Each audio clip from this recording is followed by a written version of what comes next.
গত 2 মাস ধরে আপনার এই যে রুম থেকে বাইর করার লিগা বালু পানি গোবর কোনো কিছুতে তো কাজ হয় নাই।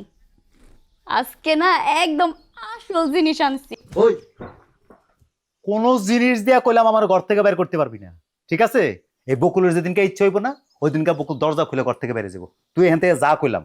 ওই যে বাংলা সিনেমার মতো বিলে গিয়ে চলো সৈতুলা নৌকার ভিতরে বেয়ে দুজন রোমান্স করি।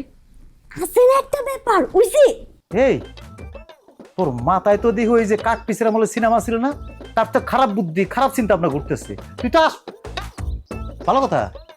তোর বলে বিয়ে ঠিক হয়েছে? জামাই কবে এবার তোর নিতে পাত্রপক্ষ খাইতেছে কবে? আগামী শুক্রবার জুম্মার নামাজের পর। যা, তোর কথা দিলাম ওই দিনকে এই বাইরে হমু, বাইরে হইয়া তোর বিয়ার দাওয়াত খামু। যা এনতে যা এখন। বকুল সাহেব আপনিও কান খুলে শুনে রাখেন, এই লাইলা যদি কাউরে বিয়া করে তাহলে বকুল রে বিয়া করব। তোমার লিগা ছোট্ট একটা রাসেল ভাইপারের বাচ্চা আনছি। ফাইজলামি করস, মস্করা করতেছস? তোর কইতেছিস না যা, মাথা ব্যথা করতেছ গেলাম। যা এনতে যা, তো বাগেনতে যা। শোনো তুমি ডরাইও না, দাঁত ভেঙে দিছি, কামড় দিব না। সাপ বিচ্ছে আমি খুব ভয় পেয়ে গেলাম, এগুলো নিয়ে আর কি করবি না। যা এনতে গা। বেশি ভয় কিছু নাই বোতল ভাইয়া।